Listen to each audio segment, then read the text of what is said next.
জ্বালানি সংকটকে বড় ইস্যু দাবি করে বিষয়ে মুলতবি প্রস্তাব এনে সংসদে আলোচনার দাবি জানান বিরোধী দলের নেতা। জবাবে স্বরাষ্ট্রমন্ত্রী বলেন, জ্বালানি তেলের কোনো সংকট নেই, পাচার রোধে দাম বাড়ানো হয়েছে। বিকেলে সংসদ অধিবেশনে এ নিয়ে সরকারি ও বিরোধী দলের আলোচনা উত্তাপ ছড়ায়। এখন সংসদের কার্যপ্রণালী ডেপুটি স্পিকার কায়সার কামালের সভাপতিত্বে জাতীয় সংসদের অধিবেশনে আবারও উত্তাপ ছড়ায় জ্বালানি তেলের সংকট নিয়ে। এ বিষয়ে মুলতবি প্রস্তাব এনে আলোচনার দাবি জানান বিরোধী দলীয় নেতা। যদি আমাদের নোটিশগুলো এইভাবে কোনোটাই আলোচনায় না আসে, যদি বিবেচনায় না নেন, তাহলে মাননীয় স্পিকার এখানে থাকবো কেন? আর আমরা কথাটা বলবো এই মুহূর্তের সবচেয়ে বার্নিং যে সমস্যা সেইটা নিয়ে। এটাই যদি না দেন তাহলে কি আমরা জাস্টিস পেলাম আপনার কাছ থেকে?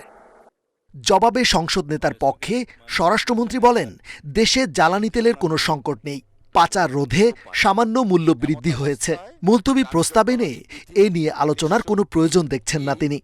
মুলতবি করে আলোচনার মতো এই বিষয়টি গুরুত্ব রাখে কিনা, এবং আমাদের দেশে জ্বালানি তেল এবং গ্যাসের কোনো সংকট নেই সেটা আমরা পরিসংখ্যান দিয়ে আমরা দেখিয়েছি, মাননীয় মন্ত্রী দেখিয়েছেন। একটা ডিসিপ্লিনে আনার জন্য আমরা জ্বালানি তেলের কিঞ্চিত মূল্য বৃদ্ধি করতে বাধ্য হয়েছে সরকার।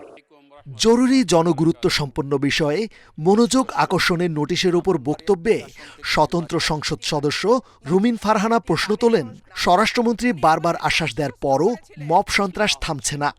আশ্বস্ত করেছিলেন বাংলাদেশে আর মবের কালচার হবে না, কিন্তু আমরা দেখলাম একটির পর একটি জায়গায় মবের ঘটনা ঘটেই চলেছে।